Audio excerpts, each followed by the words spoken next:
சத்தியத்தையும் அறிவீர்கள், சத்தியம் உங்களை விடுதலையாக்கும். யோவான் 8ஆம் அதிகாரம் 32ஆம் வசனம். எல்லா மனுஷர் ரட்சிக்கப்படுவோம், சத்தியத்தை அறிகின்ற அறிவில வளருவோம். தேவன் சித்தமுள்ளவராயிருக்கிறார். 1 தீமோத்தேயு 2:4. அன்பு தேவ பிள்ளைகளுக்கு கர்த்தருடைய நாமத்தில் நல்வாழ்த்துக்கள். கர்த்தர் தாமே உங்களை ஆசீர்வதிப்பராக. சமாதானத்தின் அப்பத்தை சாப்பிடும்படி இறைவன் தாமே உங்களுக்கு உதவி செய்வராக. இப்போதுதான் செப்டம்பர் மாதம் ஆரம்பிக்கப்பட்டது போல இருந்தது. அவ்வளோ சீக்கிரமாக செப்டம்பர் மாதமே முடித்து கொண்டு நாம் எவ்வளோ வேகமாக அக்டோபர் மாதத்தில் செல்லுகிறோம் பாருங்க. அக்டோபர் மாதம் என்று நான் அழுத்தி சொல்வதற்கு காரணம், நமக்கு சமீபத்தில் அக்டோபர் மாதம் 18-19ஆம் தேதியில் வைக்கப்பட்ட சத்தியத்தின் பெருவிழாக்காக இந்த வார்த்தையை பேசிட்டு இருக்கிறேன். ஸோ சத்தியத்தின் பெருவிழா 96வது சத்தியத்தின் பெருவிழாவை நாம் மறுபடியுமாக அட்டன் பண்ணும்படியாக, மகிழ்ச்சியோடு கூட அவைகளில் சேர்ந்து கொள்ளும்படியாக இறைவன் கொடுக்கிற நல்ல அருளுக்காக கர்த்தருக்கு என்றும் என்றும் ஸ்தோத்திரம் உண்டாவதாக.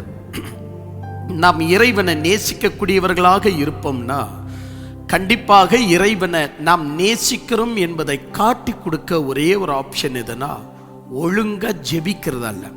ஏன்னா நம்மை போல வந்துட்டு பாவிகளும் ஜெபிக்கிறாங்க. பாவிகள் சொல்லக்கூடாது, அதாவது வேறு வேறு துன்மார்கர்கள் கூட ஜெபிக்கிறார்கள். ஆண்டவரை ஆராதிப்பது, அவன் ஆண்டவருக்கு நான் இன்னும் ஆண்டவர் மேலே பிரியமாக இருக்கிறேன்னு காட்டி கொடுக்கும் இல்லையா அப்படின்னு நீங்கள் நினைத்தாலும் அது கூட தப்பு தான். ஏன்னா திருடன் போன்றவர்கள் யார் வேணுமென்றாலும், விபிச்சாரிகள், வேசிகள் யார் வேணுமென்றாலும் இறைவனை ஆராதிக்கிறார்கள். அந்த நெருக்கடி வரும்போது கடவுள் என்பவர் ஒருவர் இருக்கிறார் என்று நினைக்கும் போது ஆட்டோமேட்டிக்காகவே அவர்களும் என்ன செய்கிறார்கள்? கடவுளுக்கு தேங்க்ஸ் சொல்லி விடுகிறார்கள், வணங்கி விடுகிறார்கள், தொழுது கொண்டு விடுகிறார்கள், ஆராதித்து விடுகிறார்கள். அப்போ கடவுளுக்கு நான் பிரியமாய் இருக்கணும், கடவுள் என் மீது பிரியமாய் இருக்கிறார் என்பதை காட்டி கொடுக்க ஜெபம் மட்டும் போதாது. ஏன்னா இதே மாதிரி ஜெபம் எல்லோரும் செய்கிறார்கள். இறைவன் அண்டையில் ஜெபம் செய்வதை பற்றி பைபிளே சொல்லுகிறது, தீயவர்களுக்கும் நல்லவர்களுக்கும் தேவன் சரிசமானமாக மழையை பெய்ய பண்ணுகிறார் அப்படின்னு. இவன் நான் ஜெபிக்கிறது தவறுன்னு சொல்றேன்னா இல்லவே இல்லை. கடவுளுக்கு பிரியமாக இருப்பதை காட்டி கொடுக்கணும் அப்படின்னு சொன்னா நாம் வெறுமனையாக ஜெபத்தில் மட்டும் அதை காட்டி கொடுக்க முடியாது. கஷ்டம் வந்தால் எல்லாருமே ஜெபிக்க தான் செய்யணும். ஆராதிப்பது கூட கடவுள் மீது பிரியம் உண்டானால், தேவன் இதை ஒரு அற்புதம் செய்தார் என்றால், இல்லை விட்டால் அவர்கிட்ட நம்ம மன்றாட வேண்டும் என்று சொன்னால் ஆட்டோமேட்டிக்காக ஆராதித்து விடுகிறோம். அப்போ கடவுளுக்கு நாம் பிரியமானவர்கள் என்று அவர் அறியும்படி செய்யணும்னா ஒரே ஒரு வழிதான் இருக்கு. அவருடைய வார்த்தையை நீங்கள் கவனமாய் கேட்பதும், அவருடைய வார்த்தைக்கு உங்களை நீங்கள் உள்படுத்தி கொள்ள முயற்சிக்கிறது தான் கடவுளுக்கு உங்களை குறித்து நீங்கள் மெய்யாகவே எனக்கு பிரியமானவர்கள் அப்படின்னு கடவுள் சொல்லுகிற ஒரே ஒரு ஆப்ஷன் கடவுளுடைய வார்த்தைக்கு நீங்க செவி கொடுக்கிறது தான். இப்போ பார்த்தீங்களா, இந்த விஷயத்தை 2 பேர்கள் செய்யவே முடியாது. யாரு? இந்த ஜெபம் செய்கிறான் பாருங்க, ஆஹா, அவனுக்கு வெறும் உதவி கிடைச்சா போதும். அவன் ஆண்டவருடைய வார்த்தையெல்லாம் அவ்வளோ ஆழமாக தேட மாட்டான். அவனுக்கு அன்றன்றைக்கு ஏதாவது தேவைகள் சந்திக்கப்பட்டா போதும். இந்த ஆராதித்தான் என்று சொன்ன பாருங்க, தொழுது கொண்டான் என்று. தொழுது கொள்ளுதல் கூட லஞ்ச மாதிரி எதிர்பார்த்து தான் தொழுது கொள்ளுவான். அப்ப கடவுளுடைய வார்த்தையே நம்ம கேட்டு அதன்படி நடக்கிற ஒரு விஷயம் ஒரு சாதாரண விஷயம் அல்ல. அது ஒன்றுதான் இறைவனுக்கு நாம் பிரியமானவர்கள் என்பதை காட்டி கொடுக்க ஒரு ஆப்ஷன். அப்போ சத்தியத்தின் பெருவிழா என்பது நாம் சத்தியத்தில் உண்மையிலேயே சந்தோஷப்படும்படியாக ஒரு விழாவை ஏற்படுத்தி அதில் மனமகிழ்ச்சியாக தூர இருக்கக்கூடிய நாம் அனைவருமே ஒன்று கூடி நாம் சேர்கிற ஒரு இடம்தான் சத்தியத்தின் பெருவிழா. இப்பேரிப்பட்ட ஒரு சத்தியத்தின் பெருவிழாவில் நான் வந்து பங்கு பெறுவதனால் பாருங்க, பெயரே என்னன்னு இருக்கு, சத்தியத்தின் பெருவிழா. அப்படின்னா கடவுளின் வார்த்தையில சந்தோஷப்படுவது. கடவுளின் வார்த்தையை திருவிழாவாக கொண்டாடுவது. தேவனுடைய வார்த்தை. உலகத்துல நிறைய எக்ஸிபிஷன் நடக்குது. அப்பேற்பட்ட நிறைய எக்ஸிபிஷன்ல எலக்ட்ரானிக் குட்ஸ்கள்லாம் ஒரு எக்ஸிபிஷன் நடக்கும். நான் எல்லாவற்றிக்கும் போற ஒரு விருப்பம் எனக்கு உண்டு. எலக்ட்ரானிக் குட்ஸ்ல எலக்ட்ரானிக் எக்யூப்மெண்ட்ஸ் என்று சொல்லக்கூடிய எக்ஸிபிஷன் நடக்கும். அதெல்லாம் ரொம்ப இன்ட்ரெஸ்ட், எனக்கு போய் பங்கு பெறுவேன். அதுல எலக்ட்ரானிக் என்று சொல்லும் போது ஸ்கூட்டருக்கு செப்பரேட்டா கார் போன்றதான வெஹிக்கிளுடைய எக்ஸிபிஷன் நடக்கும். அதை நான் வாங்குறது இல்லையோ, ஆனா அவைகள் எல்லாம் பார்ப்பதில் எனக்கு மிகுந்த சந்தோஷம். அதுலயும் நான் போவேன். அதுபோல புக் எக்ஸிபிஷன், ஐயோ எங்க போட்டாலும் புக்ஸ் எக்ஸிபிஷனுக்கு கண்டிப்பா நான் போயிடுவேன். அது எனக்கு ரொம்ப விருப்பமான ஒரு விஷயம்.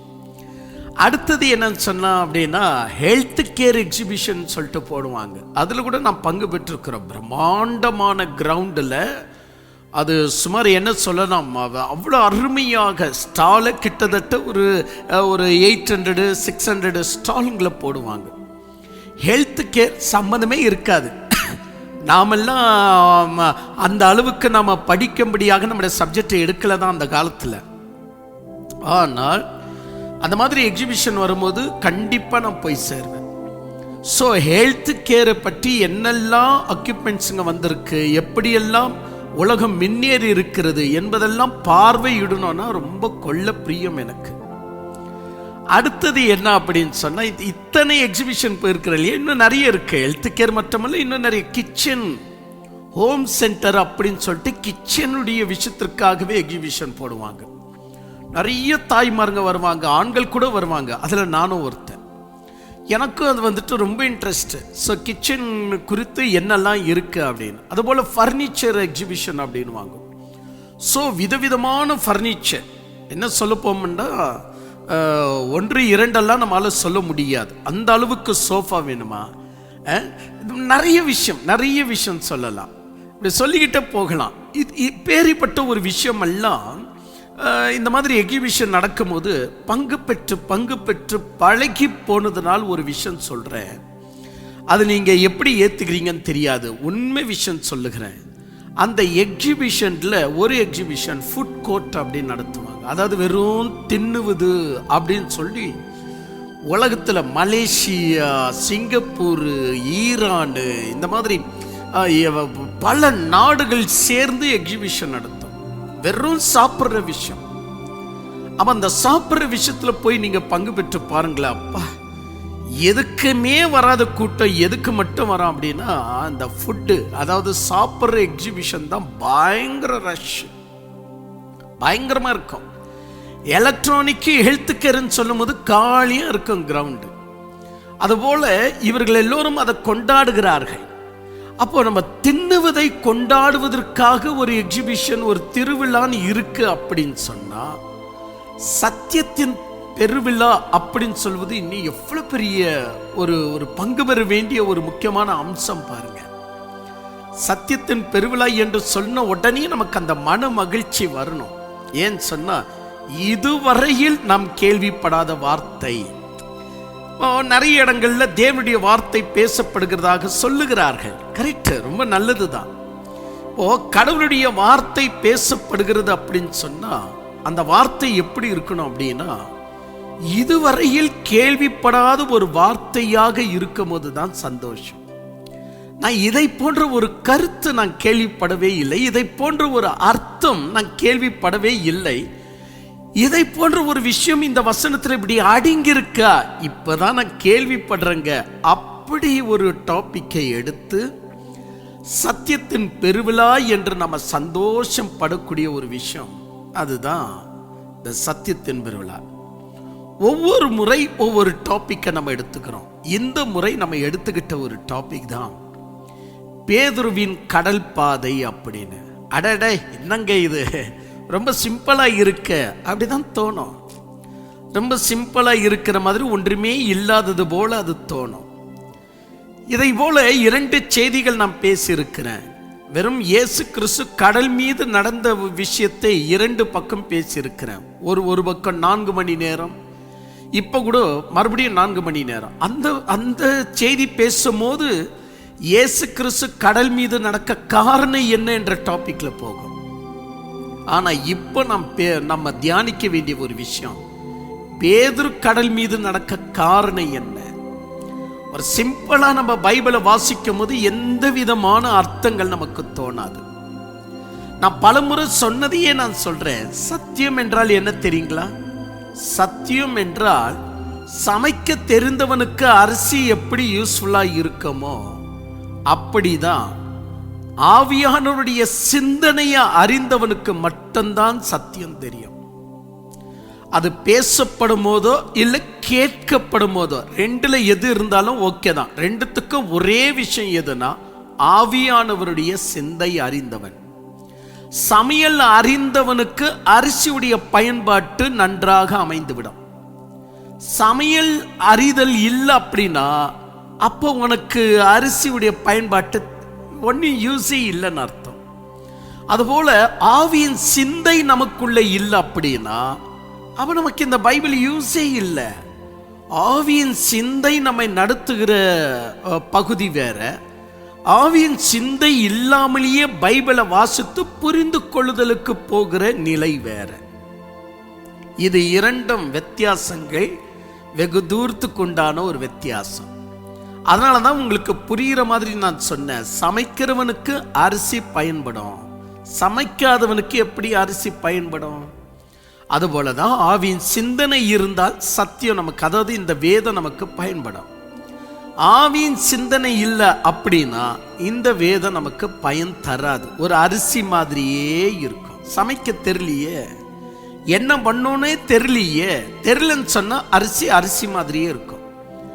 அதனாலதான் நிறைய பேருக்கு ஏன் ஆண்டவருடைய வசனங்கள் புரிகிறது அப்படின்னா ஆவியின் சிந்தனை இல்லை.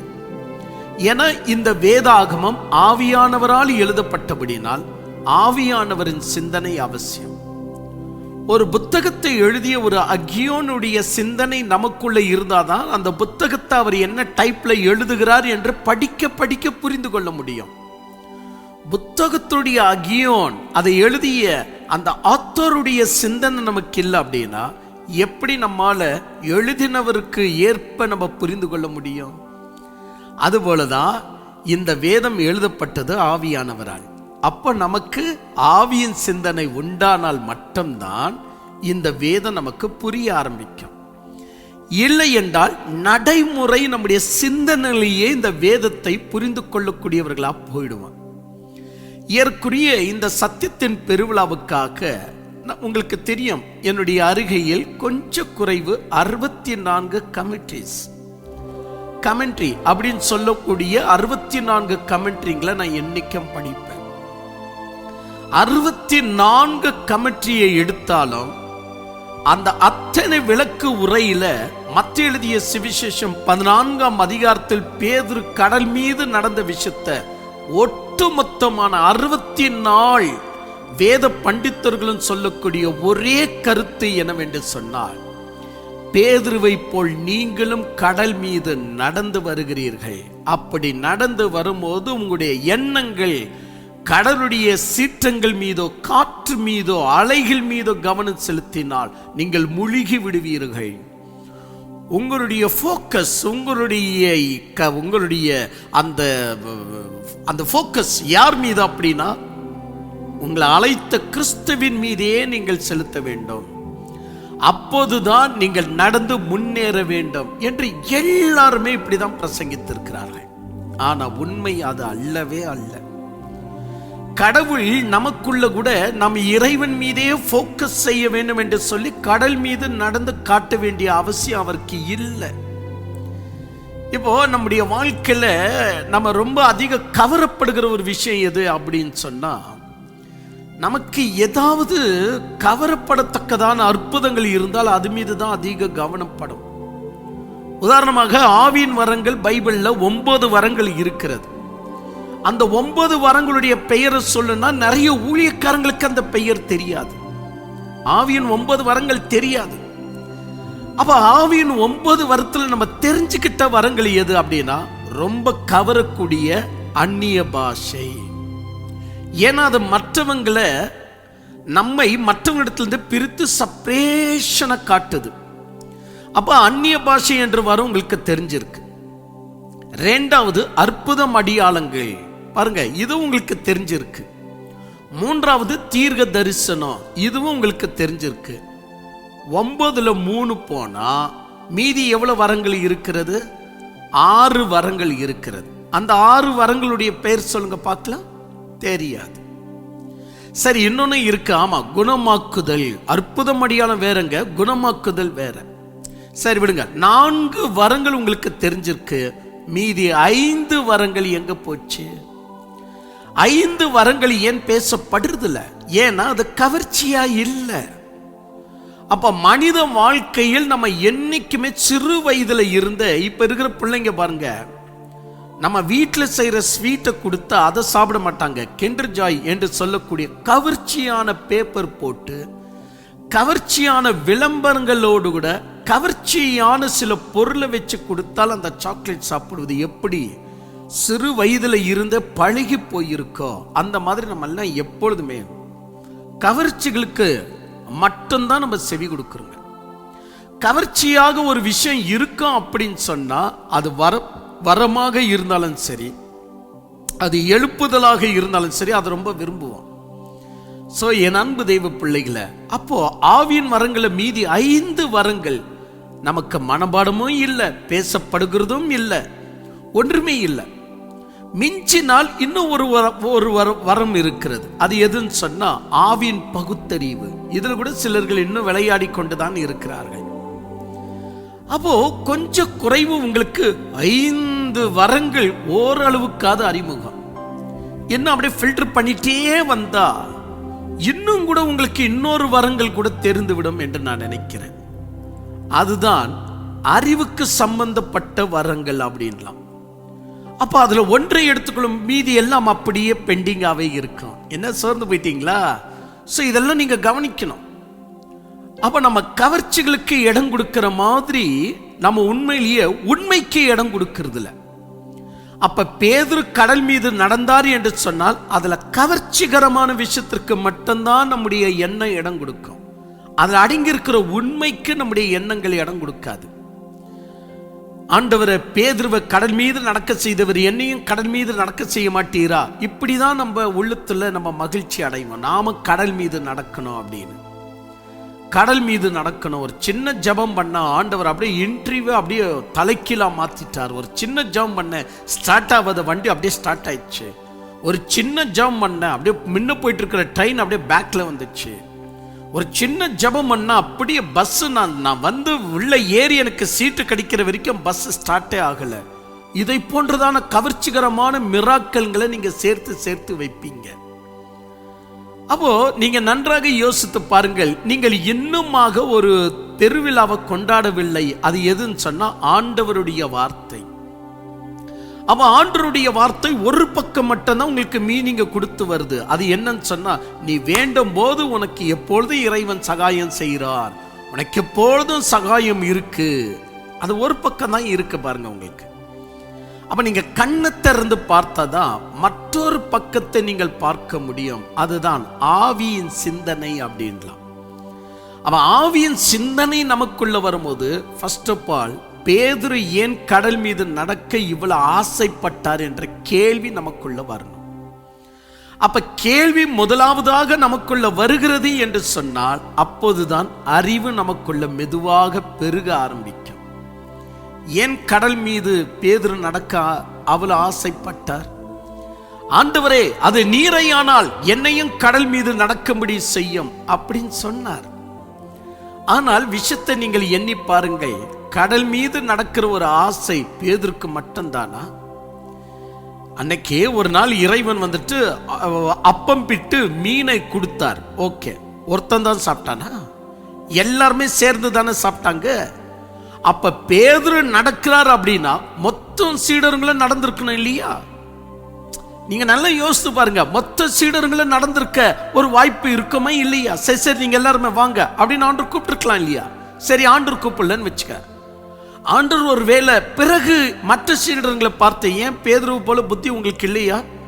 அவன் பாரு, அது நானா என்று கேள்வி கேட்டு உடனே கடல் மீது நடக்க எவ்வளவு துணிந்து வந்தான். ஏன் உங்களுக்கு அந்த மனசே இல்லையா உங்களுக்கு அப்படின்னு இறைவன் கண்டித்து கொண்டதாக வசனம் இருக்கா? இல்லை. மற்ற சீஷருங்க ஏதாவது முயற்சி எடுத்தாங்களா? நாம கடல் மீது நடக்கலாம், பேதுரு ஹைலைட் ஆயிடுவாரு, நம்ம எல்லாம் இயேசு கிறிஸ்து வேற கண்ணில் பார்த்துட்டு போறாரு, வாங்க நாம கடல் மீது நடக்கலாம், எந்த முயற்சியாவது செய்தார்களா? செய்யவே இல்லை. பேதுரு மட்டும்தான் கடல் மீது நடந்தார். அதுவும் வெகு தூரம் அல்ல, போயிடுச்சு. சரி, அது ஒரு பக்கம் இருக்கட்டும். அப்ப மற்ற சீடர்கள் நடக்க பிரியம் படலை என்பது வேற. இப்ப நான் சொல்ற விஷயம் இன்னொன்று. அது என்ன அப்படின்னா, இயேசு கிறிஸ்துடைய வாழ்க்கை வரலாற்று, அவருடைய போதனைகளை எழுதியவர்கள் 4 பேர்கள். உங்களுக்கு தெரியும் பேரு, சொல்லுங்க பார்க்கலாம். மத்தேயு, வெரி குட். Mark, good. லூக்கா, யோவான். 4 பேர்கள் எழுதியது உங்களுக்கு நன்றாய் தெரியும். இந்த 4 பேர்கள் இந்த விஷயம், அதாவது கிறிஸ்து கடல் மீது நடந்து, சரி கிறிஸ்து கடல் மீது நடந்தது இப்போ நம்முடைய பிரசங்கம் அல்ல, பேதுரு கடல் மீது நடந்தது தான் இன்றைய பிரசங்கம். அப்போ பேதுரு கடல் மீது நடந்த விஷயத்தை 4 சுவிசேஷ எழுதினவர்கள் 3 பேர்கள் எழுதவே இல்லை, ஒருத்தர் தான் எழுதினார். அவர் தான் மத்தேயு. மத்தேயு மட்டும்தான் 14ஆம் அதிகாரத்தில் எழுதி இந்த விஷயத்தை வைத்திருக்கிறார். மற்ற 3 பேர்கள் அந்த பக்கம் தலை வைத்து கூட படக்கல, அந்த விஷயம் நடந்ததாக கூட அறிவிக்கல. ஆமா, அந்த விஷயம் நடந்ததாக கூட. லூக்கா மிகவும் சைலண்ட் ஆகி விடுகிறார். மார்க்கு மற்றும் யோவான் பேசுகிறார்கள், கிறிஸ்து கடல் மீது நடந்து வந்தார் என்று பேசுகிறார்கள். ஆனா விஷயம் என்ன அப்படின்னா, மார்க்கும் யோவானும் பேதுரு நடந்ததாக குறிப்பிடுவதே இல்லை. ஏன் அவங்களுக்குள்ள பிரச்சனையா? பேதுரு மட்டும் தான் சமுதிரத்து மீது நடந்து விட்டார், ஏன் நம்ம எல்லாம் நடக்கலன்னு வருங்காலம் சந்ததிகள், வருங்காலம் ஜனங்க நம்மையும் சேர்த்து என்னப்பா மற்ற சீடர்கள் யாருமே கடல் மீது நடக்கலையா, பேதுரு ஒண்டி தான் நடந்தாரா, அப்ப ஆண்டவருக்கு பேதுரு தான் பிரியமானவரா அப்படின்னு ஏதாவது சொல்லிட்டு போறாங்கன்னு மூடி மறைச்சிட்டாங்களா? இல்லைங்க. அது படும் கேவலமான ஒரு மிராக்கல் என்று சொன்னால் நீங்கள் நம்ப மாட்டீர்கள். ஆமா, இப்படி சொன்ன உடனே என்னங்க பிரதர், கடல் மீதே நடந்தாராம். பார்த்தீங்களா, தப்பா நீங்க மறுபடியும் கால்குலேட் பண்றீங்க. இயேசு கிறிஸ்து கடல் மீது நடந்ததை பற்றி இப்ப நான் பேச வரல. பேதுரு கடல் மீது நடந்த விஷயத்தை நீங்க பரிசீலித்து பார்க்கணும்னு சொல்ல வரேன். ஏன்னா இயேசு கிறிஸ்து கடல் மீது நடந்த விஷயத்தை என்னைக்கும் நான் ஸ்ரீலங்காவில் இந்த பிரசங்கத்தை நான் எடுத்து விட்டு அது முடிந்து விட்டது அந்த காலம். ஏன்னா ஒரு பிரசங்கத்தை நான் திரும்ப திரும்ப பேசுறதில்ல. ஆனால் இப்போ நம்ம இந்த சத்தியத்தின் பெருவிழாவில் நம்ம கவனிக்கிற ஒரு விஷயம் என்னன்னா, பேதுருவுடைய கடல் பாதை. ஏங்க பேதுருவுடைய கடல் பாதை அப்படின்னு சொன்னா இது என்னமோ தொடர்ந்து போற விஷயமாக குறிப்பிடுற மாதிரி இருக்க. கரெக்ட். பேதுருடைய கடல் பாதை தொடர்ந்து இப்ப கூட நடந்துட்டு இருக்கிறது என்பதை ஆவியின் சிந்தனையில இதை போய் நம்ம பரிசீலித்து பார்க்க போறோம். பேதுரு கடல் மீது நடந்த ஒரு விஷயம் படும் மோசமான ஒரு மிராக்கல் என்று கொஞ்ச நேரத்துக்கு முன்னாடி சொன்னது பொங்கி எழுந்திருப்பீங்க. உண்மை விஷயம் அது. அந்த மிராக்கல் எவ்வளவு படும் மோசம் என்று சொன்னால், யோவான் இந்த விஷயத்தை வாய் கொஞ்சம் கூட திறக்கல, தேவையே இல்லை, இந்த விஷயத்தை நம்ம சுவிசேஷத்துல எழுதவே கூடாது அப்படின்னு மூடி மறைச்சிட்டார். 4ஆம் மணி ஜாமத்தில் இயேசு கடல் மீது நடந்து வந்ததை பார்த்து சீடர்கள் ஆவேசம் என்று கூச்சல் போட, அப்பொழுது இயேசு அவர்களை பார்த்து, நான் தான், பயப்படாதிருங்கள் என்று சொல்லி அருகில் வந்து படகுகளிலே ஏறினார்.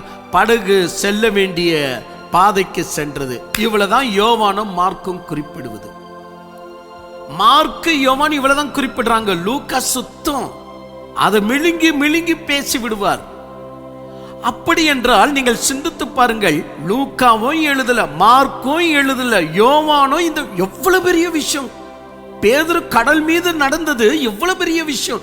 நான் சொன்னேன் இல்லையா கொஞ்ச நேரத்துக்கு முன்னாடி, நான் உங்களுக்கு ஒரு விஷயம் சொன்னோம் அப்படின்னு சொன்னா கொஞ்சம் குறைவு. என்னுடைய இதுல 60வது நான் கமெண்ட்ரிங்ல படிக்கிறவன், ஒருவேளை தவறுதல் ஏதாவது ஏற்கப்பட்டுருமா அப்படின்னு சொல்லி 60 பேருடைய சிந்தனை ஒரே பக்கம் இருக்கிறது. கடல் மீது நடந்த பேதுருடைய விசுவாசம் நமக்குள்ள கூட வரணும் அப்படின்னு தான் எல்லாருமே சொல்லி இருக்கிறாங்க. எனக்கு இதுல உடன்பாடு கொஞ்சம் கூட கிடையாது. எதுக்கு நான் சொல்றேன் அப்படின்னு நீங்க மெதுவா கேட்டுட்டு வாங்களா, அப்போ உங்களுக்கு புரியும். பேதுரு கடல் மீது நடந்ததை யோவானே அங்கீகரிக்கல. அப்ப யோவானை எழுதி வைத்தது யாரு? யோவான் சுவிசேஷத்தை எழுத வைத்தது யாரு? ஆவியானவர். யோவான் மூலியமா எழுத வைக்கல. அதே ஆவியானவர் மார்க்கு மூலியமா கூட எழுதி வைக்கல. அதே ஆவியானவர் லூக்கா மூலியமாக கூட எழுதி வைக்கல. அப்ப ஏன் மேத்யூ மூலியமாக மட்டும் எழுதி வைத்தார்?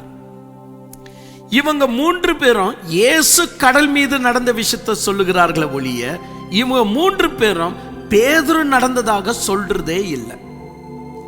மேத்யூ மட்டும் சொல்லவில்லை என்று சொன்னால் இந்த படும் மோசமான ஒரு மிராக்கலை நாம் கூட புரிந்து கொள்ளாமலே போயிருப்போம். அப்போ ஆவியின் சிந்தனை என்று சொன்னேன். இதுதான் ஆவியின் சிந்தனை. ஒரு விஷயம் ப்ரூஃபாக்கப்படணும் அப்படின்னா 3 சாட்சிகள் நமக்கு அவசியம் சொல்லுவாங்க. இங்க 3 சாட்சி கட் ஆஃப் ஆயிடுச்சு. அதே பேதுரு படகு விட்டு கடல் மீது நடந்து வரும்போது அங்க இருந்தது யார் அப்படின்னா யோவானும் இருந்தாரு, அந்த இடத்துல மார்க்கும் இருந்தார். லூக்கா அந்த இடத்துல இல்லை, அது வேற விஷயம். லூக்கா பிற்பாடு அவர் பவுல் மூலியமாக கிறிஸ்துவுக்கு சீடனா மாறினார். அதனால அது லூக்காவை அதிகமாக எடுத்துக்க வேண்டாம். யோவானும் இருந்தாரு, மார்க்கும் இருந்தாரு. ஏன்? யாக்கோபு தன் நிருபத்தில் எழுதினாரா? யாக்கோபு அதை எழுதி இருக்கலாம் இல்லையா? யாக்கோபு கூட இந்த விஷயத்தை சொல்லவே இல்லை. பேதுரு கடல் மீது நடந்த விஷயத்தை யாக்கோபு சொல்லல. சரி விடு, யாக்கோபு சொல்லல. தன் நிருபத்தில் பேதுரு சொன்னாரா நான் கூட ஒரு முறை கடல் மீது நடந்தேன் அப்படின்னு சொன்னாரா? பேதுரு கூட தன்னுடைய நிருபம் 2 நிருபங்களை எழுதி இருக்கிறார். பேதுரு எங்கேயும் இந்த விஷயத்தை சொல்லிக் கொள்ளவே இல்லை. நீங்க நல்லா யோசித்து பாருங்க. ஏன் சொன்னா அநேக நேரங்களில் நம்முடைய வாழ்க்கையில கூட சில ஒரு நெகட்டிவ் அல்லவிட்ட சில மோசமான விளைவுகளை நாம் கூட பேச மாட்டோம். அதை விடுங்க அப்படின்னுமா. யாராவது உங்களுடைய ஐடி கார்டு, ஆதார் கார்டு போட்டோவை நீங்க காட்ட ஆசைப்படுவீங்களா? படும் மோசமான போட்டோ என்று சொன்னா கவர்மெண்ட் நம்மளை பிடிக்கிற போட்டோ தான். எதெல்லாம் கவர்மெண்ட் நம்மளை போட்டோ பிடிக்குதோ அதுல எல்லாம் தீவிரவாதிகளை விட நாம தான் மோசமா இருப்போம். தீவிரவாதியாவது அட்லீஸ்ட் ஏதோ ஒரு கர்ச்சிப்பை கட்டிட்டு ஒரு அழகா தோற்றம் அளிப்பான். அதை விட மோசமான படும் மோசமான ஒரு போட்டோ அப்படின்னா நம்ம ஆதார் கார்டுலயே நம்முடைய ஐடி கார்டுல தான் நம்முடைய போட்டோ இருக்கும். நான் எதுக்கு இந்த விஷயம் சொல்றேன் அப்படின்னு சொன்னா, சில ஒரு நமக்கு நம்ம மனசுக்கு சங்கடமா இருக்குன்னா அதை நம்ம காட்டிக்க மாட்டோம். அது விடு, அந்த போட்டோ விடு அப்படின்வோம். அப்பதான் நம்ம பிள்ளைங்க இல்லை டாடி அந்த காலத்துல நீ எப்படி இருந்த பாரு அப்படின்னு சொல்லுவாங்க. ஐயோ அது விடு அப்படின்னு சொல்லுவோம். அது போலதான் பேதுரு கடல் மீது நடந்த விஷயத்த அதை விடு அப்படின்ற அளவுக்கு படும் மோசமாக மூடி மறைச்சிட்டாங்க 2 பேர், மார்க்கும் யோவானும். சரி, மார்க்கு யோவானுக்கு அது ஏதோ ஒரு விஷயம் புரிஞ்சிச்சு, அதனால மூடி மறைச்சிட்டாங்க அப்படின்னு நம்ம விட்டுறலாம், விடுங்க.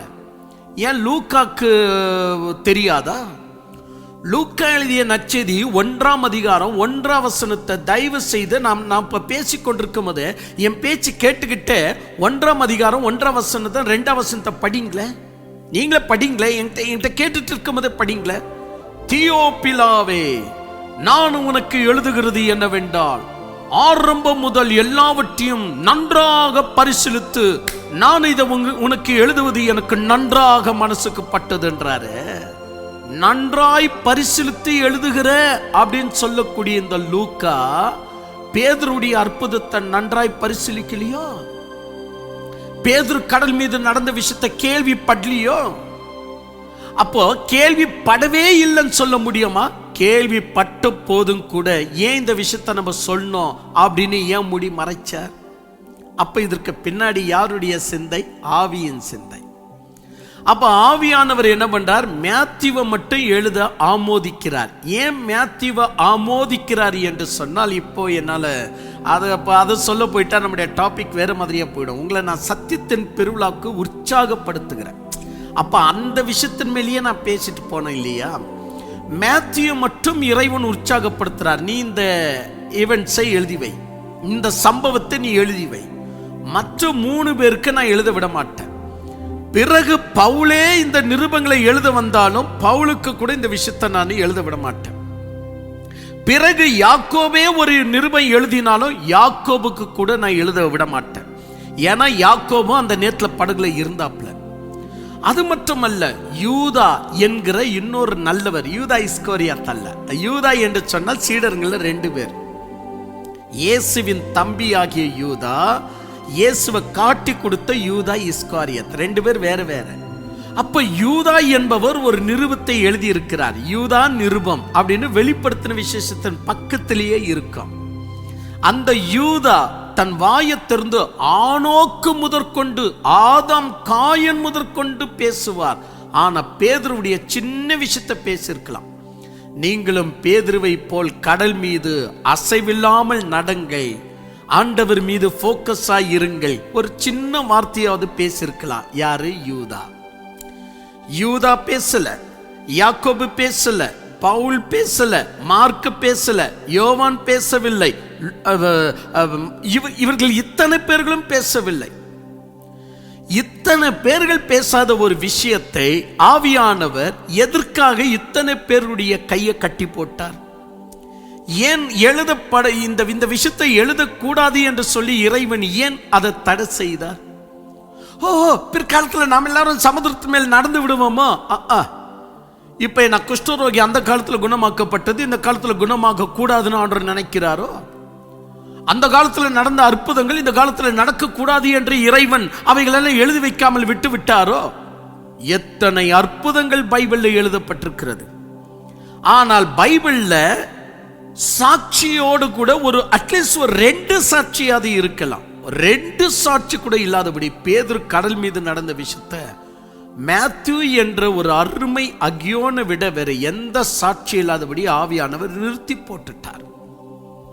காரணம் ஒன்றுதான். காரணம் என்ன அப்படின்னு சொன்னா, பேதுரு கடல் மீது நடந்த சம்பவம் படு மோசமான ஒரு சம்பவம். இப்படி சொல்லிட்டா போங்க பிரதர், சும்மா ஏதோ நீங்க வாயை திறந்து பேசிட்டு அப்புறமா எவ்வளவு அருமையான ஒரு அற்புதம், இதை போய் படுமோசன்றீங்களே. கரெக்ட். இந்த எவிடன்ஸுங்களை நீங்க பார்க்கும்போது தெரியும் ஏன் மீதி இந்த 5 ஊழியர்கள் ஏன் இந்த விஷயத்தை பேசல, ஏன் எழுதல, ஏன் இந்த ஒரு விஷயத்தை வச்சுட்டு நம்ம படுமோசமான அற்புதம் சொல்ல முடியுமா பிரதர் அப்படின்னு நீங்க கேட்டா, நீங்க இன்னும் கொஞ்சம் ஆழமாய் அந்த இடத்துல நீங்க கவனத்தை செலுத்தி பாருங்க. இல்ல, நான் உங்களுடைய சிந்தனைக்காக ஒரு விஷயம் சொல்றேன். நீங்க நம்ப மாட்டீங்க, இந்த ஊழியக்காரனும் நம்ப மாட்டான். நீங்க கேள்விப்படுற வரைக்கும், கேள்விப்பட்ட பின்பு ஐயோ இதுதானா அப்படின்வீங்க. கிறிஸ்துவுடைய அற்புதங்கள் எதெல்லாம் கொஞ்சம் நினைச்சு பாருங்க. எதெல்லாம் இயேசு கிறிஸ்து அற்புதங்களை செய்திருப்பார் கொஞ்சம் நினைச்சு பாருங்களேன். நான் உங்களுக்கு ஹெல்ப் பண்ணட்டுமா? என்னெல்லாம் ஆண்டவர் அற்புதம் செய்தார் அப்படின்னா, மரித்தவர்களை உயிர்த்தெழ செய்தார். ஞாபகம் இருக்கா? ஞாபகம் இருக்கு பிரதர், வெரி குட். அதுல எவ்வளவு பேரை உயிர்த்தெழ செய்தார் அது வேண்டாம், மொத்தத்துல மரித்தவர்களை உயிர்த்தெழ செய்தாரா? ஓகே. அப்படின்னா மரித்தவர்களை உயிர்த்தெழ செய்தது. நோயாளிகளை குணமாக்கினாரா? அது கை வத்தி போனோ, குஷ்டரோகியோ, அல்லாவிட்டால் கண் இல்லாதவனோ, கால் இல்லாதவனோ, அதெல்லாம் வேண்டாம். மொத்தத்துல நோயாளிகளை குணமாக்கினாரா? 2 அற்புதம் வந்துச்சா. ஒன்று மரித்தவர்களை உயிரோடு எழுப்பியது, இன்னொன்னு நோயாளிகளை குணமாக்கியது. 2 அற்புதம் கிடைச்சிச்சா. 3வது அற்புதம் இயற்கைக்கு சம்பந்தப்பட்ட ஒரு அற்புதம். அதாவது என்ன அப்படின்னு சொன்னா, 5 அப்பம் 2 மீனை வச்சு 5000 பேர் என்று சொல்லக்கூடிய 26,000 பேரை போஷித்தது. இன்னொரு முறை 4000 பேர் என்று சொல்லக்கூடிய 20,000 பேர் போஷித்தது. கொஞ்சம் குறைவு 50,000 பேர் போஷிக்கிறார். எது?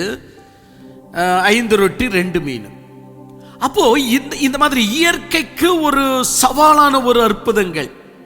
அப்போ 3 அற்புதம் கிடைச்சிச்சா. ஒன்று மரித்தவர்களை உயிரோடு எழுப்புவது, இதுல நிறைய பேரை எழுப்பி இருக்கிறார். 2வது தீராத நோய்களுக்கு உள்பட்டவர்களை குணமாக்குவது. சரி, இந்த அற்புதத்தை பார்த்து விட்டீர்கள்.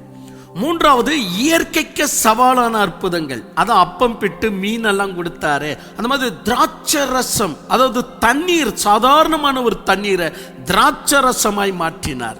இப்ப 4 வகையான அற்புதம் கிடைச்சிச்சா. சாரி 3 வகையான அற்புதம் கிடைச்சிச்சா. மரித்தவனை உயிரோடு எழுப்புவது, உடம்புல இருக்கிற சகல நோய்களை குணமாக்கி ஆரோக்கியம் உள்ளவனாய் மாற்றுவது, இயற்கையில முடியாது என்று சொல்லக்கூடிய பெருக வைப்பது, ஒரு தண்ணீரை திராட்சரசமாய் மாற்றுவது, ஒரு சாதாரணமான 5 ரொட்டியை 25,000 ரொட்டியாக மாற்றுவது, இதெல்லாம் என்ன சும்மாவா? அப்போ இந்த 3 வகையில இறைவன் அற்புதம் செஞ்சிருக்கிறார். ஒன்று, மரித்தவனுடைய காதுக்கு எவன் பேசினாலும் கேட்க முடியாத ஒரு காதுக்குள்ள கூட லாசரு எழுந்து வா என்ற குரலை கொடுத்து உயிரோடு எழுப்ப செய்தார்.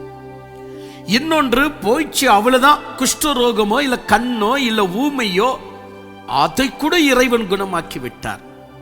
மூன்றாவது, இயற்கையில முடியாது என்று சொல்லக்கூடிய அற்புதங்களை செய்தார். நான்காவது ஆவிக்கு சம்பந்தப்பட்ட அசுத்த ஆவிகளை விரட்டுவது, பேய்களை விரட்டுவது. இது கூட பாருங்க, ரொம்ப ஆச்சரியமான ஒரு அற்புதம். அப்ப அற்புதத்துல 4 வகையான அற்புதங்கள். ஆவிக்குரிய அற்புதங்கள் வேற, இயற்கைக்குரிய அற்புதங்கள் வேற, மனிதனுடைய உபாத்தியாயத்துக்குள்ள இருக்கிற அற்புதம் வேற, மனிதனுக்கு அப்பாற்பட்ட மரணத்துக்கு உண்டான அற்புதங்கள் வேற. அப்போ இயேசு கிறிஸ்து 4 விதம் அற்புதங்களை செய்திருக்கிறார். அப்ப கிறிஸ்து 4 விதமான அற்புதங்கள் இறைவன் செய்த போதிலும் கூட இறைவன் என்ன பண்ணல அப்படின்னா, எந்த அற்புதத்தையும் தனக்கென்று இறைவன் செய்து கொள்ளவே இல்லை. அவருடைய தாடியை பிடித்து இழுக்கிறார்கள், நோவு எடுக்குது. அவருடைய தலைமயிரை இழுக்குகிறார்கள், நோவு எடுக்குது. முள்கிரீடத்தை கொண்டு வந்து பெரிய ராடால அடித்து அந்த முள்ளு உள்ள போகுது, நோவு தாங்க முடியல. 40 அடி சவுக்களால் அடித்து அவர் வேதனைப்படுத்துகிறார்கள், நோவு எடுக்குது. ஆனால் யாரையும் அவர் வையவும் இல்லை, பயமுறுத்தவும் இல்லை. ஆட்டுக்குட்டியானது மயிர் கத்தரிக்கப்படுகிறவனுக்கு முன்னாடி மௌனமாய் இருக்கிறது போல் அவர் சகித்து கொண்டிருந்தார ஒழிய தாங்கிட்ட இருக்கிற வல்லமையை பயன்படுத்தி எவரையும் பயமுறுத்தவில்லை. தாங்கிட்ட இருக்கிற சக்தியை பயன்படுத்தி எவரையும் ஆண்டவர் தண்டிக்கவில்லை என்று பைபிள் சொல்லுது. ஞாபகம் இருக்கா? அப்படின்னா என்ன அர்த்தம்? ஒரு அற்புதத்தையும் தன்னுடைய பர்சனலுக்காக அவர் செய்து கொள்ளவே இல்லை. நீங்க நல்லா கவனிக்கணும், பர்சனலுக்காக எந்த அற்புதத்தையும் இறைவன் செய்து கொள்ளவே இல்லை. இதை என்னைக்காவது நீங்க சிந்திச்சிங்களா? சரி, போட்டு விடுங்க. ஆண்டவர் செய்த அற்புதங்களை 4 விதத்துல இருக்கிறது என்பதையாவது நீங்க சிந்தித்து பார்த்தீர்களா? அப்ப இன்னைக்கு நாம செய்கிற அற்புதம் அர்த்தமற்றதாக இருக்கிறது. சரி விடுங்க, அது நம்ம திட்டினா நல்லா இருக்காது. சரி, இப்படி போக இந்த அற்புதத்துல ரொம்ப ஆச்சரியமான ஒரு விஷயம், இந்த அற்புதம் சக்தி உள்ள அவர் தனக்கென்று ஒரு அற்புதத்தையும் செய்து கொள்ளவில்லை. தனக்குன்னு ஒரு அற்புதத்தையும் செய்யல. உங்களுக்கு கொஞ்சம் உதாரணம் கொடுத்தாதான் நல்லா இருக்கும். ஒரு நாள் ரொம்ப பசி ஆகி போச்சு ஆண்டவருக்கு, ரொம்ப பசி அப்படின்னா 40 நாள் உபவாசம் இருந்தார்ல, அவருக்கு ரொம்ப பசி ஆகி போச்சு. அந்த தாங்க முடியாத அந்த பசியில தள்ளாடுது. ஏன்னா மனித வாழ்க்கையிலேயே 40 நாளுக்கு மேல உபவாசம் என்பது அவ்வளவுதான், உறுப்புகள் மறந்துருமா, அப்போ வேறு விளைவுகள் ஏற்கப்படமா. ஒரு பசி தாங்குற ஒரு நாட்கள் எவ்வளவுன்னா 40 நாட்கள் தான். சரி, அதெல்லாம் வேற விஷயம். அதுபோல 40 நாட்களுக்கு பின்பு கிறிஸ்துவுக்கு பசி ஏற்கப்பட்டது. ஏன்னா அவர் மனித அவதாரத்தில் இருக்கிறார், முழுக்க மனுஷனாக இருக்கிறார். ஆனால் தெய்வீக சக்தி அவருக்குள்ள இருக்கு. அதுக்கு பிசாசு வந்து சொல்றான், நீ தேவனுடைய குமாரன் தானே, அப்படின்னா உங்ககிட்ட சக்தி இருக்குதானே, உங்ககிட்ட சக்தி இருக்குது. இப்ப நீ வந்து வனாந்தரத்துல வந்து உபவாசத்துக்கு வந்துட்ட, உபவாசத்தை 40 நாள் என்னமோ ஜாலியா செஞ்சுட்ட, ரொம்ப கிராண்டா பண்ணிட்ட, பிதாவோடு கூட ரொம்ப அருமையா பேசி முடிச்சுட்ட. ஆனா இப்போ உபவாசம் முடிக்கும் போது தெரிது கண்ணெல்லாம் கட்டுது, நீ ரோட்ல போகும்போது செத்துருவ. அதனால உன் சக்தியை பயன்படுத்தி இந்த கல்களை அப்பமாக்கும்படி சொல்லு. உனக்கு தான் சக்தி நிறைய இருக்க, அந்த சக்தியை பயன்படுத்தி கல்களை அப்பமாக்கும்படி செஞ்சுட்டு அந்த அப்பத்தை சாப்பிடு அப்படின்னு சொல்லும் போது கூட கிறிஸ்து மறுக்கிறார் அந்த அற்புதத்தை. இல்லை, நான் செய்ய மாட்டேன். ஒரு சென்ட்ரல் கவர்மெண்ட்ல இருந்து ஒரு எம்எல்ஏக்கு ரோடு போடும்படியாகவோ ஜனங்களை பராமரிக்கும்படியாகவோ காசு கொடுக்கப்பட்டிருக்கு, பணம் கொடுக்கப்பட்டிருக்கு, நிதி ஒதுக்கப்பட்டிருக்கு. அப்படின்னா அந்த பணத்தை எம்எல்ஏ எடுக்கலாமா? அந்த பணத்தை பிஎம் எடுக்கலாமா? சிஎம் எடுக்கலாமா? கவர்மெண்ட் மூலியமா கொடுக்கப்படுகிற நிதியை ஒரு கவுன்சிலர் எடுத்தால் என்ன ஆகும் யோசித்து பாருங்க. பிரதர் எடுக்கிறாங்க பிரதர், நான் எடுக்கிறாங்க என்ற கெட்டவர்களை பற்றி நான் பேசல. எடுக்கலாமா, சட்டத்தில் வழி இருக்கான்னு கேட்கிறேன். சட்டத்தில் வழி இல்லை. ஏன்னா எதையெல்லாம் பொது மக்களுக்காக கொடுக்கப்பட்டதோ அதை ஒரு மனிதன் தனிப்பட்டதாக யூஸ் பண்ணக்கூடாது. ஏன்னா கடவுளுடைய எந்த வரங்களும் தனிப்பட்டவனுக்காக அல்ல, மாறாக சபையுடைய பக்தி விருதிக்காக, காங்கிரிகேஷனுக்காக, சபைக்காக, தனிப்பட்ட மனிதனுக்காக அல்ல. நீ ட்ரெயினை நிறுத்துவது, பஸ்ஸை நிறுத்துவது, என்ன அசிங்க இதெல்லாம். நீ ஜெபிக்கும் போதெல்லாம் ஜூஸ் கிடைக்கிறது, நீ ஜெபிக்கும் போது தூதன் வந்துட்டு போவது, சப்பாத்தி சுடுவது, இதெல்லாம் என்ன? எல்லாம் கேள்விப்பட்டு கடவுளுடைய அற்புதத்துடைய என்ன சொல்லலாம், அந்த அந்த டச்சபிளே இல்லாதபடி எங்கேயோ போயிட்டோம் நம்ம. சரி விடுங்க, பேசக்கூடாதுன்னு நினைக்கிறேன். மறுபடியும் அதே எண்ணம் தான் வருது எனக்கு. சரி, அப்போ ஒரு நிதி சென்ட்ரல் கவர்மெண்டாலவோ, சென்ட்ரல் ஏதோ மொத்தத்தில் கவர்மெண்டால ஒரு நிதி ஒதுக்கப்பட்டு அங்க இருக்கிற incharge person, maybe councillor, maybe அதிகாரி, மேபி எம்எல்ஏ, சிஎம், பிஎம், யாரா இருந்தால் என்ன, அவங்களுக்கு அந்த நிதி அவங்களுடைய ஹேண்ட் ஓவர்ல கொடுக்கப்படுதுன்னா அவங்க முற்றிலும் அதை பப்ளிக்காகத்தான் பயன்படுத்தணும், பர்சனலுக்காக பயன்படுத்தக்கூடாது. அப்ப கடவுள் அவர் தான் கடவுள், இயேசு கிறிஸ்து தான் கடவுள், அது வேற விஷயம். ஆனா இப்ப மனித அவதாரத்தில் இருப்பதுனால் இப்ப மேலான வல்லமை அவருக்கு கொடுக்கப்பட்டிருக்கிறதுனா அதை அவர் பர்சனல் யூஸ்க்காக யூஸ் பண்ணக்கூடாது. இதான் உண்மை விஷயம். நம்ப மாட்டீங்க, இதான் ஆவிக்குரிய சட்டம். இதெல்லாம் மிஞ்சி நடப்பது தான் இன்னைக்கு அற்புத அடையாளங்கள். அதனாலதான் ஆண்டவர் கடைசி நாள்ல எல்லாரும் கேட்ச் பண்ண போறாரு, எல்லாருமே அகப்பட போறாங்க. அவங்க சொல்லுவாங்க, ஆண்டவர் நாமத்தினால நாங்கள் பிசாசுகள் விரட்டினோம். நீ பப்ளிக்காக இந்த வேலை செய்யல, பர்சனலுக்காக நீ செஞ்ச. உன் பர்சனலுடைய மதம், உன் பர்சனலுடைய ஊழியம், விடுவிக்கிறார், அழைக்கிறார், அடிக்கிறார், நொறுக்குகிறார், இந்த மாதிரி ஊழியத்தை டெவலப் பண்ணதான் நீ செஞ்ச. நீ இதெல்லாம் சிக்கப்படுற ராஜா, வருது காலம். சரி, அது போட்டோம். அப்போ ஆண்டவர் சொல்லுவாராம், செஞ்ச, பட் நீ யாருன்னு எனக்கு தெரியாதுன்னு சொல்லுவார். ஏன்னா எல்லாமே பர்சனலுக்காக யூஸ் பண்ணிட்டீங்க.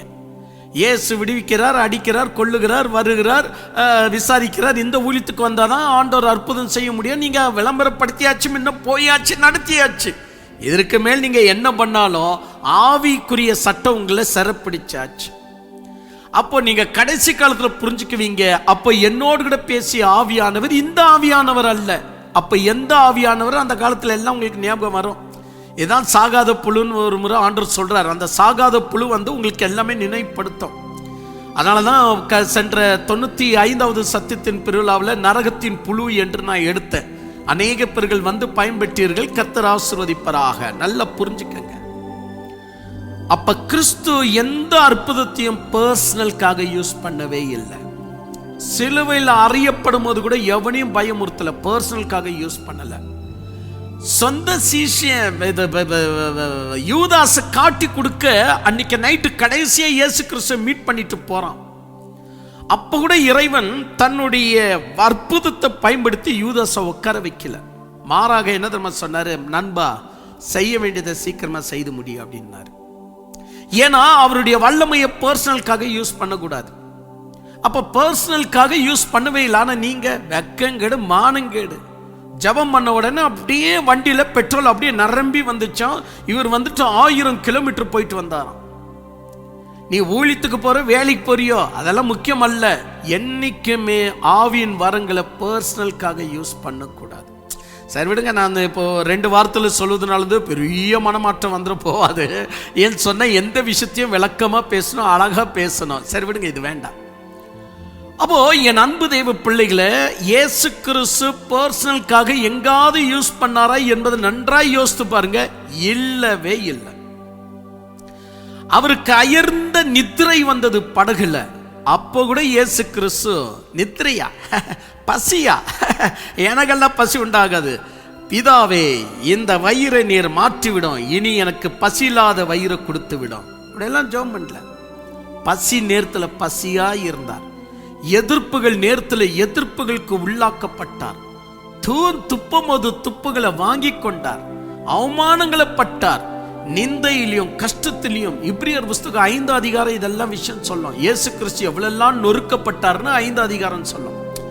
குளிர்லையும் வெயில்லையும் அவஸ்தைப்பட்டார் இயேசு கிறிஸ்து. முழுக்க முழுக்க மனிதனாக வாழ்ந்தார். இப்போ ஒரு இடத்துல கொசு கடிக்குதுன்னா இவர் தேவகுமாரன், இவரெல்லாம் கொசு கடிக்க முடியாது, மூட்டுப்பூச்சி கடிக்க முடியாது, அதெல்லாம் கிடையாது. இவருக்கும் கொசு கடிப்பு இருந்தது, இவருக்கும் நாய் கொழிப்பு இருந்தது, இவருக்கும் எதிர்ப்புகள் போராட்டங்கள் இருந்தது, பசி இருந்தது, தாகம் இருந்தது. பல முறை இதை வெளிப்படுத்தி இருக்கிறார், நான் பசியா இருக்கிறேன். ஒரு முறை பைபிள்ல ஒரு வாசகம் இருக்குங்க, அது என்ன அப்படின்னு சொன்னா, இயேசு கிறிஸ்து சாப்பிட கூட நேரம் இல்லாமல் இருந்தார்னு பைபிள்ல சொல்லுது. சாப்பிட கூட நேரம் இல்லை, அந்த அளவுக்கு ஜனங்க வந்துட்டு போயிட்டே இருந்தாங்களாம். சாப்பிட கூட நேரம் இல்லை, பார்த்தீங்களா? அப்போ சாப்பிட கூட நேரம் இல்லை. நான் அப்படியெல்லாம் கிடையாது, என் சாப்பாடு எல்லாம் கட்டி கூட பரவாயில்ல, நான் பசி இல்லாத வயிறை உள்ள வச்சிருக்கிறேன். பர்சனலுக்காக ஒரு அற்புதம் செய்யல. இப்போ நான் கேட்ட கேள்வி எல்லாம் மறந்துட்டு இருப்பீங்களே. நான் என்ன கேட்டேன் தெரியுமா? இத்தனை அற்புதங்கள் தெரிகிறவங்களுக்கு ஒரு அற்புதம் தெரிஞ்சிருக்க சாத்தியமே இல்லை. இங்க இருந்து 200 வருஷம் டைம் கொடுக்கிறேன், இங்க இருந்து 200 வருஷம் டைம் கொடுக்கிறவங்க எல்லோருக்குமே அது என்ன தெரியுமா? ஆண்டவர் 12 சீடர்களோடு கூட காற்றுல பறந்த ஒரு விஷயம். எங்கப்பா இருக்கு இது வரைக்கும் நான் கேள்விப்பட்டலையே, நீங்க பொய்யா பேசுறீங்க. ராஜா, நீ என்ன சொன்னாலும் நானும் நிறைய நிந்தைகள், அவமானங்கள், பிரச்சனைகள் இல்லாததை இருக்கிற மாதிரி சொல்லி, இருக்கிறத இல்லாத மாதிரி சொல்லி எல்லாம் பட்டாயிடுச்சு என் வாழ்க்கையில 84 இருந்து. நீ என்ன சொன்னாலும் எனக்கு ஒன்னே ஆகாது. ஏன் சொன்னா, என் ஊழியம் பரமனுடைய ஊழியம், என் ஊழியம் உனக்கு சேர்ந்த ஊழியம் அல்ல. உனக்கு நான் கவலைப்பட, நான் ஆண்டவருக்கு அக்கௌண்ட் படிக்கணும். அப்ப அவருக்கு ஏற்றபடி தான் நான் செய்யணும். நான் வீணானதுல எல்லாம் போயிட்டு டைம் வேஸ்ட் பண்ணக்கூடாது. அப்ப நான் இது வீணாய் பேசல, உண்மையை பேசுகிறேன். 12 சீடரோடு கூட வசன ஆதரத்துடன் பேசுகிறேன். காற்றுல பறந்தார். சொன்ன நம்ப மாட்டீங்க, காற்றுல 12 சீடரோடு கூட பறந்தார். என்ன இவரு, என்னைக்கு நான் கூகுள்ல போய் கேட்கிறேன், கேளு. அந்த அம்மா எத்தனை முறை டேக் டைவர்ஷனு லெஃப்ட்னு சொல்லி உன்னை எவ்வளோ குழப்பி இருக்கு. இதுலேயும் குழப்பம். ஏன் கூகுள் என்று சொன்னா எல்லாம் கிடைச்சிடுமா? AI நீங்க தேடி பாருங்க, கிடைக்காது. நான் ஆரம்பத்தில் ஒரு வார்த்தை சொல்லிட்டேன், என்னன்னு, பைபிள் என்பது அரிசி மாதிரி, சமைக்க தெரிந்தவனுக்கு மட்டும்தான் பயன்படும். அப்ப பைபிள் என்பது அரிசி மாதிரி, அதாவது அரிசி சமையல் என்பது சமையல்காரனுக்கு மட்டும்தான் அரிசியுடைய பயன்பாட்டு வரும். அந்த மாதிரி பைபிள் யாருக்கு அப்படின்னா, ஆவியின் சிந்தனை உள்ளவனுக்குத்தான். ஓ, புரிஞ்சிச்சு பிரதர். அதாவது 12 சீடரோடு கூட இயேசு கிறிஸ்து காற்றுல பறந்தாராம். இவர் என்ன பண்ணுவார் தெரியுமா? ஆன்சர் கொடுக்கும் போது ஆவியின் அர்த்தம் சொல்வார். ஏன்னா இப்பவே ஆவியின் பைபிள் சொல்றாரு, ஆவியின் சிந்தனைன்றாரு. எப்படி எங்க இப்போ 5 வகையான அற்புதத்தை ஆவியின் அற்புதம் சொன்னா, இயேசு கிறிஸ்து மரித்தவர்களை உயிரோடு எழுப்பினார், அது ஆவியின் அர்த்தம் சொன்னா, சூம்பின கை உள்ளவன, அதாவது உடம்புல சுகம் இல்லாதவர்களை குணப்படுத்தினார், அது ஆவியின் அர்த்தம் சொன்னா, ஆண்டவர் தாமே தண்ணீரை திராட்சரசமாகவும் 5 அப்பங்களை பிட்டு கொஞ்சம் குறைவு 50,000 பேருக்கு ஆண்டவர் இப்பேற்பட்ட அற்புதம் செய்தார், இது ஆவிக்குரிய அர்த்தம் சொன்னா, பேய்களை விரட்டினாரே, இது ஆவிக்குரிய அர்த்தம் சொன்னா. அப்ப 12 சீடரோடு கூட காற்றுல பறந்ததாக பைபிள் சொல்லுது, இது ஆவியின் அர்த்தம் சொல்லிடுவேனா?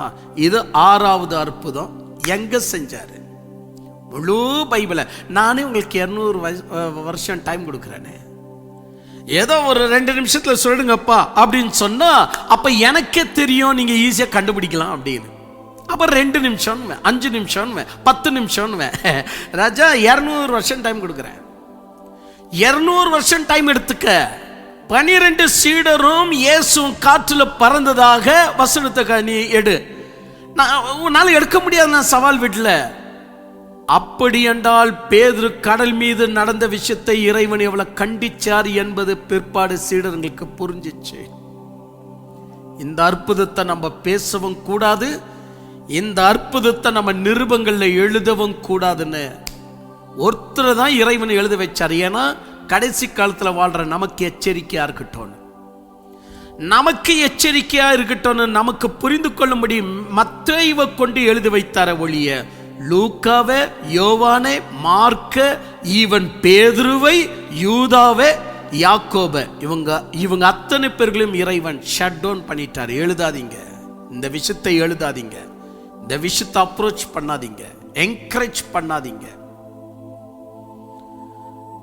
சோ இப்போ உங்களுக்கு புரியுதா? சத்தியத்தின் பெருவிழா என்று சொன்னால் ஒரு வசனத்தை வைத்து 8 மணி நேரம் 9 மணி நேரம் தியானம் பண்ணுதல் என்பது அந்த ஒரு விஷயத்திலேயே நாம் மகிழ்வது. ஏன்னா சத்தியத்தின் பெருவிழா என்று சொன்னா கொஞ்சம் குறைவு நான் 9 மணி நேரம் பேசுறேன்.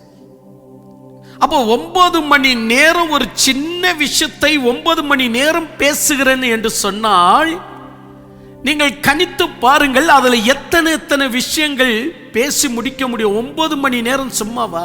ஏதோ ஒரு 1/2 hour பேச அப்படின்னா பேசிடலாம். ரொம்ப பேச்சாளியா இருந்தா 2 மணி நேரம் பேசலாம். பெரிய பேச்சாளியா இருந்தா 2 மணி நேரம் பேசலாம். ஒரே விஷயம்தான், வேற எந்த விஷயம் பேசக்கூடாது. ஆனா அந்த சின்ன விஷயத்தை எடுத்து 9 மணி நேரம் பேச முடியும் அப்படின்னு சொன்னா அது என்ன இருக்கும்? அந்த மாதிரி இருக்குதான் விஷயம். ஒரு சின்ன காரணத்தை வச்சு ஒரு விழா கொண்டாடுறேன் இல்ல, ஒரு சின்ன ஒரு ரீசனை வச்சு ஒரு ஃபெஸ்டிவல் கொண்டாடுறேன் இல்ல, அந்த மாதிரிதான் ஒரு சின்ன வசனத்தை வச்சு சத்தியத்தின் பெருவிழாவை கொண்டாடுவது என்னை எத்தனை மன மகிழ்ச்சியான ஒரு விஷயம் பாருங்க.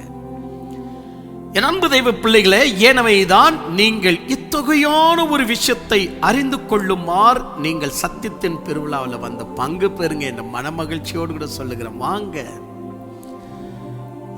சரி இல்லை பிரதர் என்னால் வர முடியாது, நீங்கள் அனுப்புங்க, நான் கேட்டுக்கிறேன் அப்படின்னா குட், அனுப்புகிறேன், நீங்கள் கேட்டுக்கங்க, அது வேற விஷயம். ஆனால் எல்லா வேலையும் நான் செய்ய முடியாது. இந்த ஸ்டுடியோ வேலை மட்டும்தான் நான் செய்வேன். ஏன்னா இந்த ஸ்டுடியோவில் நான் எப்பெல்லாம் ரெக்கார்ட் பண்ணுறேனோ அப்பெல்லாம் வந்துட்டு 4-5 பேரை கேமராக்கு எல்லாம் வச்சுட்டு நான் வேலை கொடுக்குற அளவுக்கு யாருமே வந்துட்டு அந்த ஜாப்ல இல்லை. நான் ஒருவனையே ஹேண்டில் பண்ணுறேன். ஸ்டுடியோவில் இருக்கிற அத்தனை லைட்ஸுங்களையும் என்னுடைய கண்ட்ரோலில் வச்சிருக்கிறேன். லைட்ஸு, மானிட்டருங்க மட்டும் கொஞ்சம் குறைவு, 5-6 மானிட்டருங்க உண்டு. அந்த மானிட்டர்லாம் என் கண்கள்லேயே நான் வந்துட்டு மேனேஜ் பண்ணுறேன். இதெல்லாம் ரொம்ப கஷ்டமான விஷயம். இதெல்லாம் ரகசியம் சொல்லுங்க பிரதர்னா சொல்லலாம், அது வேறு வீடியோவில் சொல்லலாம். அதுபோல் கேமராவை என்னுடைய கண்ட்ரோலில் தான் வச்சுருக்கிறேன். இப்போ உங்களுக்கு தெரியும், டெக்னாலஜி நிறைய வந்திருப்பதுனால் கேமரா எப்படியெல்லாம் வேலை செய்யும். இந்த ஸ்டுடியோவில் நான் ஒருத்தன் தான் இருப்பேன், யாரும் இருக்க மாட்டாங்க. நான் ஒருவனே இதை ஆன் பண்ணுறதும் நான் தான், ரெக்கார்ட் பண்ணுறதும் நான் தான், ஹேம்ப்பு எல்லாமே சரி பண்ணுறதும் நான் தான். இந்த மாதிரி நான் இந்த ஸ்டுடியோவில் கொடுக்குற எந்த மெசேஜும் நான் பேசும் போதே வந்துட்டு மாஸ்டர் காப்பியில் வந்துடும். ஆனால் எப்போ நான் சத்தியத்தின் பெருவிழாவில் பப்ளிக்கில் பேசுகிறேனோ அந்த மெசேஜை நாங்கள் ஆட்ரைவரில் போட்டு எடுத்துகிட்டு வந்துடுவோம். பிறகு யார் எனக்கு கிடைக்கிறார்களோ நல்ல விசுவாசிகளை பார்த்து எடிட் பண்ண சொல்லுவேன். கொஞ்சம் எடிட் பண்ணிட்டு போங்களேன், எனக்கு டைம் இல்லை அப்படின்னுவேன். அப்போ அந்த விசுவாசிக்கு டைம் இருக்கணுமே, அவங்க எடிட் பண்ணணுமே. இப்படி எடிட் பண்ணி உங்கள் கையில் கிடைக்கிறதுக்குள்ள அடுத்த சத்தியத்தின் பெருவிழாவே வந்துடும். எது நான் எடிட் பண்ணுறேனோ அதை நான் பேசிட்டு இருக்கும் போதே மாஸ்டர் காப்பி கையில் வந்துடும். ஆனால் என்னால் முடியாத விஷயம் பப்ளிக்கில் நான் பேசும் போதெல்லாம் அதெல்லாம் நான் எடிட் பண்ணுறதே கிடையாது. அதுக்கு எனக்கு சம்மந்தமே கிடையாது. யாராவது ஒரு விசுவாசியை வைத்து அன்றைக்கு யார் இருக்கிறார்களோ அவர்களை வைத்து எடிட் பண்ணுறேன். அப்போ நீங்கள் எண்ணி பாருங்க, நான் நெக்ஸ்ட் டைம் கேட்டுக்கிறேன் பிரதர்னா கிடைக்கணுமே. சத்தியத்தின் பெருவிழா என்பது 2 வகை. ஒன்று நீ வீட்டில் கால் மேலே கால் போட்டு சேரில் உட்காந்து கேட்கறது வேற ராஜா, டைரக்டாக வந்து பாரு. நீ நேரடியாக வரும்போது அதனுடைய டச்சபிள் என்பது வேற லெவல். ஆண்டவர் நமக்கு ரொம்ப வசதியாக சகல விஷயத்திலையும் ஆண்டவர் நமக்கு நல்ல வசதியான ஒரு இடம், அமைதியான, சுற்றிலும் மலைகள் சூழ்ந்து அமைதியான ஒரு இடம் எல்லாம் இறைவன் நமக்கு அருள் செய்திருப்பதுனால் சத்தியத்தின் பெருவிழாவில் அப்படி உட்காந்துட்டு கொடுக்குற சாப்பாடை சாப்பிட்டுட்டு மறுபடியும் அட்டன் பண்ணுறதுல என்ன நோகு இருக்கு சொல்லுங்க. எவ்வளோ அருமையான ஒரு விஷயம். சத்தியத்தின் பெருவிழாவை தள்ளி போடாதிருங்கள். இனிமேல் சத்தியத்தின் பெருவிழாவை எவ்ரி 2 monthsக்கு ஒரு முறை, 3 monthsக்கு ஒரு முறை, 2 or 3 monthsக்கு ஒரு முறை இனிமேல் சத்தியத்தின் பெருவிழா. ஒரு காலத்தில் வருஷத்துக்கு ஒரு முறை இருந்தது, பிறகு வருஷத்துக்கு 2 முறை என்று மாற்றினேன். இப்பொழுது வருஷத்துக்கு 6 முறை என்று மாற்றி இருக்கிறேன். ஸோ வருஷத்துக்கு ஒரு முறை, வருஷத்துக்கு 2 முறை என்று இருந்த சத்தியத்தின் பெருவிழா இப்பொழுது வருஷத்துக்கு 6 முறை மாற்றப்பட்டிருக்கிறபடினால், அப்போ அதாவது ஃபங்க்ஷன் வருஷத்துல 6 முறை இருக்குன்னா எவ்வளவு சந்தோஷம் படணுமோ அந்த மாதிரி இது. அப்போ பாருங்க, ஒவ்வொரு சத்தியத்தின் பெருவிழாவில் அடப்போப்பா இது இந்த விஷயம் எல்லாருக்கும் தெரியும் அப்படின்னு இல்லை. என்னை குத்தி பேசக்கூடியவர்கள் இருக்கலாம், பாவாத அவங்களுக்கு அதிலாவது மன மகிழ்ச்சி கிடைக்கட்டுமே. ஆனா உண்மை விஷயம், அறியப்படாத விஷயத்தை தான் நாம் பெரும்பளவு சொல்லக்கூடியது. எதுக்கு அப்படின்னா, உங்களுக்கு அது மன மகிழ்ச்சியாக இருக்கணும். நீங்கள் இறைவனுடைய வசனத்தை கேட்டு உங்களுடைய சிந்தை ஆவியின் சிந்தையாக மாறணும். நம்ம எல்லாம் மனுஷ சிந்தனையில ரொம்ப போய் சிக்கப்பட்டுட்டோம். மெதுவா ஆவியின் சிந்தனை வரணும் அப்படின்னா, ஆவியின் சிந்தனை உள்ளவர்களோட பழக பழக நமக்கு அப்போ ஆட்டோமேட்டிக்காக சிந்தனை ஆவியின் சிந்தனையா மாறும். ஏதோ ஒரு நாள் வந்துட்டு போறதுனால அல்ல, பழகிட்டே இருக்கணும். ஆக மொத்தத்தில் ஒரு விஷயம் சொல்லுகிறேன், பேதுரு கடல் மீது நடந்த விஷயத்தை ஆவியானவர் அங்கீகரிக்கல, நான் கிறிஸ்துவ அங்கீகரிக்கல என்பது நிறைய எவிடன்ஸுங்க அங்கேயே இருக்கு. எனவே ஆவியானவரும் அங்கீகரிக்கல, கிறிஸ்துவும் அங்கீகரிக்கல அப்படின்னா, எச்சரிப்புக்காக மட்டும் மத்தேயுவை கொண்டு ஒரே ஒரு சம்பவம் இவரை பற்றி எழுதப்பட்டது ஒண்டி. மற்ற 5 பேர்கள் யாருமே இதை பத்தி கவனம் செலுத்தவே இல்லை. யாரு? யோவானு, மார்க்கு, லூக்கா, யூதா, யாக்கோபு, இவன் பேதுரு. பேதுருவை கூட எடுத்துக்கலாம், ஏன்னா பேதுரு தானே நடந்தாரு, அவர் தானே சொல்லணும். பாருங்க, ஒரு விஷயம் சொல்றேன், மறுரூப மலை மீது யாரு இருந்தா? மறுரூப மலை மீது யாக்கோபு இருந்தாரு, யோவான் இருந்தாரு, பேதுரு இருந்தார். 3 பேர் இருந்தாங்களா இல்லையா?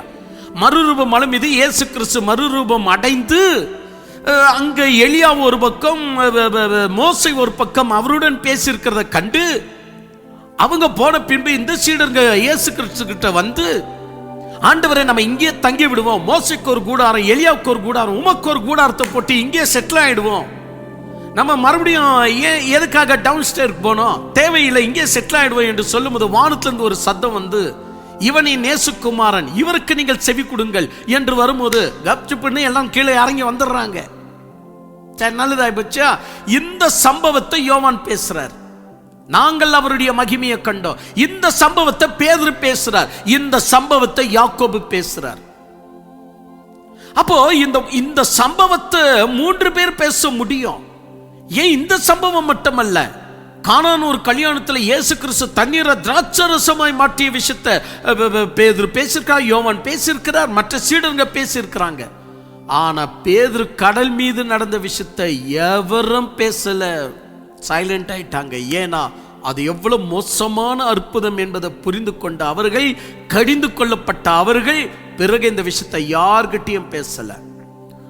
உலகத்தின் முடிவில் நாம் புரிந்து கொண்ட, நாம எச்சரிக்கை அடையணும் என்ற ஒரே காரணத்துக்காக நமக்கும் இந்த விஷயம் திருஷ்டாந்தங்களாக எழுதப்பட்டிருக்கிறது. என் அன்பு தெய்வ பிள்ளைகளை, இதாங்க சத்தியத்தின் பெருவிழா என்று சொல்வது. சும்மா போனோமா தின்னோமா வந்தோமா அப்படி இல்லை. நானும் புத்தகம் பெருவிழா, அதாவது என்ன புத்தகம் திருவிழாவா, அந்த புத்தகம் எக்ஸிபிஷன் கூட்டின்னு போவேன். என் கூட வருங்க எல்லாம் வந்துட்டு எக்ஸிபிஷன் வரும்போது அந்த டெல்லி பாப்பேடு அது கிடைக்குமா பாருங்க. டெல்லி அதாவது பெரிய பாப்பேடு, அது அதில் உப்பு மிளகாலாம் தூவி இருப்பான். அதை சாப்பிட்றதுக்கே சில பேருங்க இந்த புத்தகம் கண்காட்சிக்கு வராங்க. எக்ஸிபிஷன்கள்லாம் வர்றதுக்கு காரணமே டெல்லி பாப்பேடு கிடைக்குமா. அப்போ நம்ம அதில் என்ன விஷயம் ஏது விஷயம் என்பது நம்மளுக்கு முக்கியம் படுறது இல்லை. நமக்கு சாதகமா இருக்கிறது, வாய்க்கு காரச்சாரமா பஜ்ஜி போண்டா கிடைக்குதா, இதை போன்று ஒரு மென்டாலிட்டிலேயே வளர்ந்த நமக்கு ஆவியின் சிந்தனை எப்படி வளரும்? அப்ப ஆவியின் சிந்தை நமக்குள்ள வளரணும் அப்படின்னு சொன்னா, ஆவியின் சிந்தை உள்ளவர்களோடு கூட கொஞ்சம் பழகினால் அல்லவா வரும்.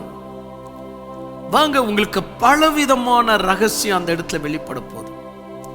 மொத்தத்தில் இயேசு, இப்போ நான் ஆரம்பத்தில் ஒரு விஷயம் சொன்னேன், இயேசு கிறிஸ்து பர்சனலுக்காக எந்த அற்புதத்தையும் செய்யாதவர் அப்ப ஏன் கடல் மீது நடந்தார்? இது பர்சனல் தானே. இதுல இருந்து யாராவது, இதுல இருந்து ஏதாவது ஒரு நோய் குணமாக்கப்பட்டதா, மரித்தவங்க உயிர் தெழுந்தாங்களா, இதுல இருந்து என்ன நடந்துச்சு சொல்லுங்க. இதுக்கு பிற்பாடு நாம ஏதாவது கடல் மீது நடக்க ஆவியின் வரங்கள் இதுவும் ஒரு வரமா இருக்கா? இல்லை. அப்போ கடல் மீது நடந்தது பர்சனல் உடைய, அவருடைய சக்தியை பர்சனலுக்காக தானே யூஸ் பண்ணிட்டாரு. நீ பொழுது விடிகிற வரைக்கும் இருக்கணும், படகு வந்திருக்கும், படகுல தான் என்னைக்கு பிரயாணம் பண்ணார். ஓசில எங்கேயும் இயேசு கிறிஸ்து பிரயாணம் பண்ணல. ஒரு முறை இயேசு கிறிஸ்து பேதுருடைய படகு கேட்டார், கொஞ்ச நேரம் உன் படகு கொடுப்பியா, நான் உட்கார்ந்து பிரசங்கம் பண்ணோன்னு. கொடுத்தார் பேதுரு. கொடுத்த உடனே அவருடைய அன்னைக்குடைய பிசினஸ் டவுன் ஆயிடுச்சு என்று அறிந்த ஆண்டவர் ஆழ்கடல்ல போ வலை வீசு என்று சொல்லி வலை கிழிந்து போகிற அளவுக்கு மீன் பிடிச்சு கொடுத்தார். ஏன்னா இவ்வளவு நேரம் எனக்கு நீ படகு கொடுத்தியேன்னு. இப்பேரிப்பட்ட ஆண்டவர் தன்னுடைய பர்சனல் யூஸ்க்காக கடல் மீது நடந்தார் நினைக்கிறீங்களா? வாங்க, பல ரகசியம் வெளிப்பட போது கேட்டு பலன் அடையும். சிரங்களை தாழ்த்திக் கொள்வோம். சத்தியத்தின் பெருவிழாக்காக ஜெபித்து செல்லுங்க. கர்த்தர் ஆசீர்வதிப்பாராக. ஆமென்.